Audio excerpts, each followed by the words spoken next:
জয় রাধা মাধব উপস্থিত দূরান্ত হইতে আগত কৃষ্ণ অনুরাগী গৌর অনুরাগী সাধুগুরু বৈষ্ণব জানা মা বাবা সাথে দিদি ভাই দাদা ভাই সর্বপ্রথমে জানাই আপনাদের এত উচ্চারণে আমার শত সহস্র করে প্রণাম।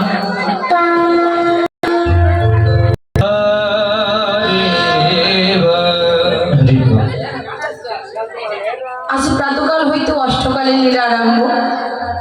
সকালবেলা হয়েছিল জাগরণ সরকার, আর একটু আগে যে পালাটি আস্বাদন করলেন সেটি ছিল গমন গোষ্ঠ লীলা। ভগবানের অনন্ত অনন্ত লীলা, তার মধ্যে হলো দুটি পালা, একটি আসার পালা, একটি যাওয়ার পালা। আমার ভগবান তার দ্বাদশ শাখানুর নবলক জননী উঠে গেল, তাই না? আবার বেরিয়ে অবসানকালে মায়ের করে ফিরে আসবে, তখন হবে ফিরা গোষ্ঠ। তো দেখুন, আমার ভগবান নিত্য নিত্য গোষ্ঠী যাই আসে তা নয়, আমাদের গমন গোষ্ঠ হয়েছিল কবে? যেদিন মাতৃগর্ভ থেকে আমরা এই জগৎ সংসারে এলাম, সেদিন হয়েছিল আমাদের গমন গোষ্ঠ লীলা। এবার সবারই ফিরে যাবার পালা। এবার সবাইকে ফিরে যেতে হবে, তবে আমাদের জীবনের ফিরা গোষ্ঠ হবে না, হবে আমাদের জীবনের উত্তর গোষ্ঠ লীলা। যেদিন দেহ থেকে প্রাণ পাখি চলে যাবে, কৃষ্ণবলা পাখি চলে যাবে, সেদিন এই দেহটা শ্মশান ঘাটে নিয়ে গিয়ে উত্তরেশ্বরে শুয়ে যেদিন পড়ে ছাড়খাড় করে দেবে, সেদিন হবে আমাদের মানব জীবনের উত্তর গোষ্ঠ লীলা।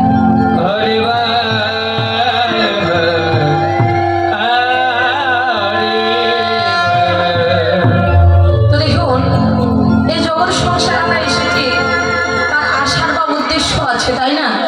কেন এসেছি এই জগৎ সংসারে? আমরা এই জগৎ সংসারে কেন এসেছি?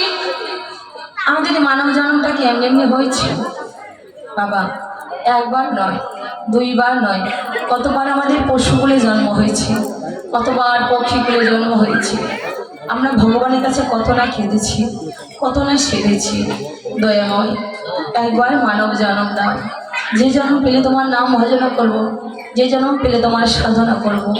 ভগবানের কাছে কেঁদে কেঁদে সেদে সেদে ভগবান করুণা করে আমার সুন্দর মানব জন্ম দিল। কিন্তু ভেবে দেখুন, আমরা এই জগৎ সংসারে এসে ভগবানের নাম কথা বলে গেলাম। ওরে কৃষ্ণ অজিবার তরে সংসারিতে আইন মিছে মায়াবদ্ধ হয়ে বৃক্ষ সম হয়ে এই জগৎ সংসারে এসে যদি কৃষ্ণ ভজন নাই বা করলাম, সাধু সঙ্গ নাই বা করলাম, এইভাবে আসা যাওয়াই সাধু। আমার ভগবান বললেন, তোমাদের জন্য দুটি কলসি দিয়েছি, একটা পাপের কলসি, একটা পুণ্যের কলসি। তুমি কোন কলসিটা পূর্ণ করবে সেটা তোমার ব্যাপার। যে যেন পাপের কলসি পূর্ণ করবে সে নরকবাসী হবে, আর যে পুণ্যের কলসি পূর্ণ করবে সে স্বর্গবাসী হবে, গোলকবাসী হবে। তো দেখো,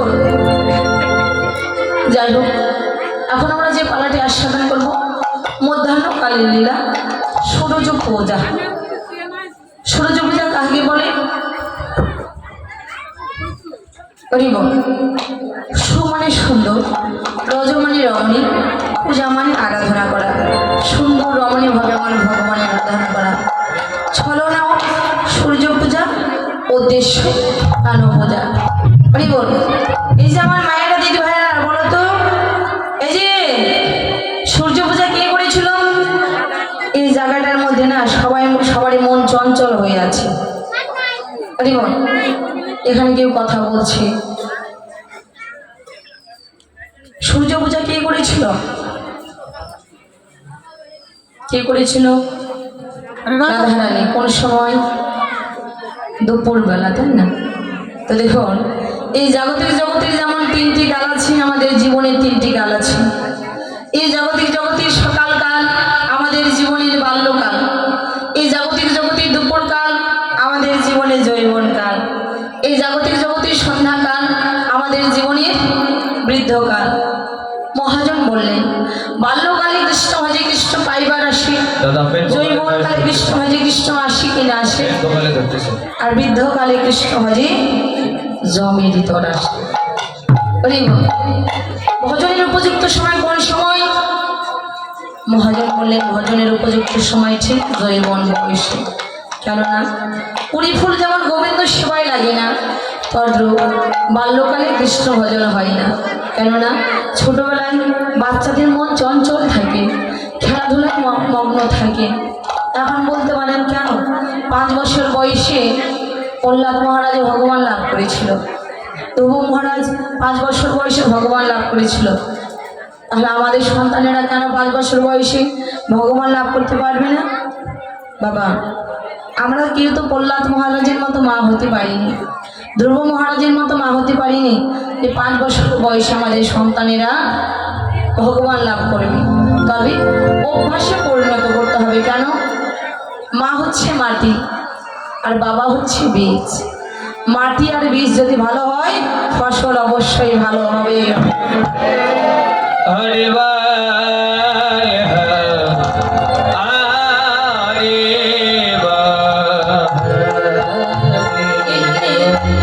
যেখানে সাধুসঙ্গ হয়, ভক্ত সঙ্গ হয়, বাচ্চাদের নিয়ে যেতে হয়, তাহলে কি হয়? তাদের অভ্যাসে পরিণত হয়। আবার ঝরা ফুল যেমন গোবিন্দ সেবায় লাগে না, তদ্রূপ বৃদ্ধ বয়সে এই দেহটা গোবিন্দ সেবায় লাগে না। কেন? তোমার দাঁত ঝরে গেছে, দুটি কর্ণ বধির হয়ে গেছে, দেহের 10 ইন্দ্রিয় 6 রূপে চলতে পারি না, আবার ভগবানকে হরিবোল বলতে গিয়ে হরিবোল হয়ে যায়।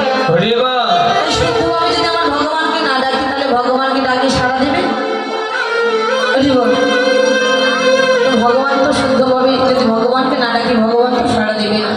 তাহলে ভজনের উপযুক্ত সময় কোন সময়? ঠিক জৈবন বয়সে। তাহলে জৈবন বয়স কোন সময়? তোমার দেহে 10 ইন্দ্রিয় সজাগ যখন থাকবে, চলার শক্তি থাকবে, বলার শক্তি থাকবে, সেটাই হচ্ছে জৈবন বয়স। কিন্তু জৈবন বয়সটা খুব কঠিন। কেন জানো? এই জাগতিক জগতে প্রখর রোদের তাপে যেমন গাছের পাতা শুকিয়ে যায়, তদ্রূপ জৈবন বয়সী মানুষ কামে তাড়নায় ছুটে বেড়ায়। কে ভগবান, কে গুরুজন, সকল কিছু ভুলে যায়। এখন বলতে পারি, তাহলে কি দেহটা গোবিন্দ সেবায় লাগবে না? বলে হ্যাঁ লাগবে। কি করি? সদ্গুরুজন আশ্রয় করিয়া জীবনে জৈবনে যদি গৌরের শরীরে সঁপে দিতে পারো, আর গুরু যদি কৃপা হয়, তাহলে এই দেহটা গোবিন্দ সেবায়।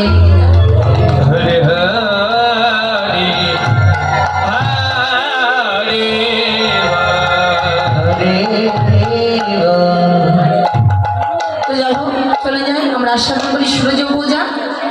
তো ভগবানের লীলা কথা বলিবার মতো আমার কোনো যোগ্যতা নেই, আমার কোনো ভাষা জ্ঞান নেই, আমি অতি মরমতি, না জানি ভজন স্তুতি। তবে গুরু কৃপাহীকে বলো, আপনাদের মতো ভক্তের কৃপাহীকে বলো। ভগবান বললেন আমার হইতে নাম বলো, নাম হইতে ভক্ত বলো, ভক্ত হইতে ভক্তের চরণ ধরি আর।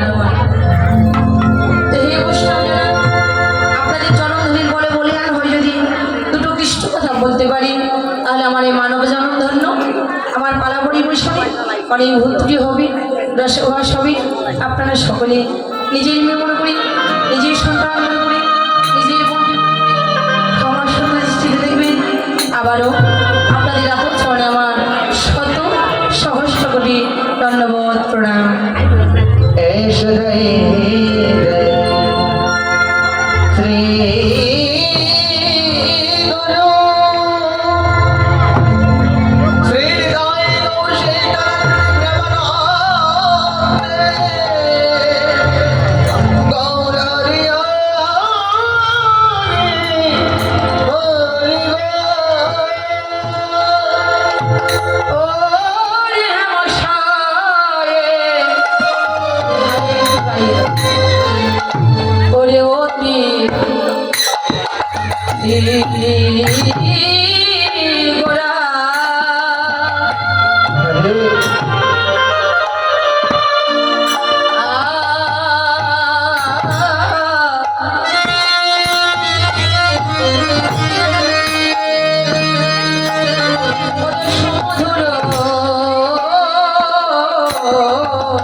আনন্দ ও কিবা জগৎ জানা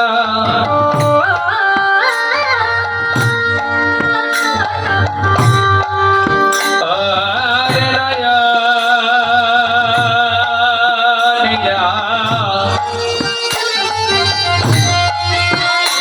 ও কিবা জগৎ জানা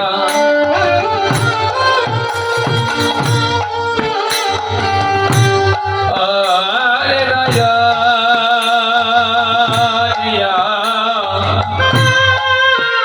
কিবা জগৎ জানা নয়নিয়া আমার গোটা হরে নয়নিয়া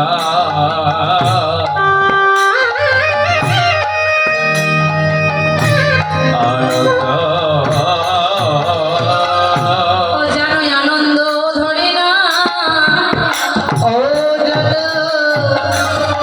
আনন্দ ওই আনন্দের মরতি হেরে আনন্দ ধরে না আনন্দের মরতে আনন্দ ধারে না ওই আনন্দের মরতি হেরে আনন্দ ধরে না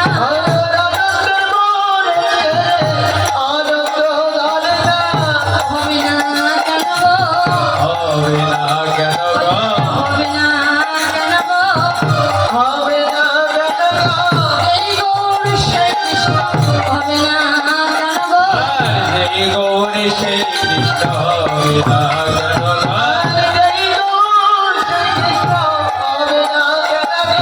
সেই তো এসেছে আর সেই তো এসেছে সেই তো এসেছে এই ব্রজের কানাই নদের নিমাই সেই তো এসেছে ওদের কানাই নদের ভাই সেই তো এসেছে ওই বংশ বংশ ধ্বংসকারী সেই তো এসেছে বংশ বংশ ধ্বংসকারী সেই তো এসেছে আর দেখি না দেখি না দেখলাও দেখলা আর দেখার মতো নয়ন আছে দেখি না দেখি না আর হরিনাম এনেছে আর হরিনাম এনেছে হরিনাম এনেছে পাপি তাপি তরাইতে হরিনাম এনেছে আর কবিতা পিতা নাইতে হরিনাম এনেছে মায়াবদ্ধ জীবের লাগি হরিনাম এনেছে ওই একবার হরিবল হরিবল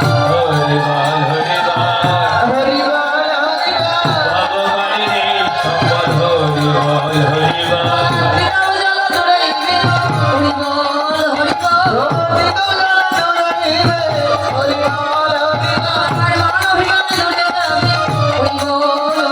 আমার মান অভিমান ধরে যাবে হরিবল হরিবল ভগবানের এই সম্মান হরিবল হরিবল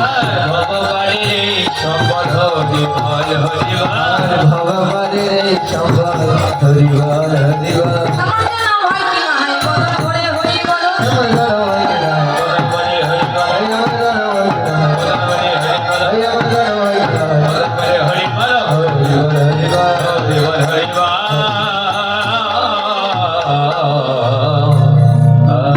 নমস্বয়ে অতি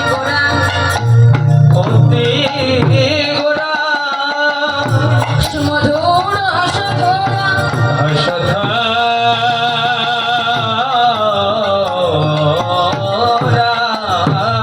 আরে জগৎ নয়ন নয়ন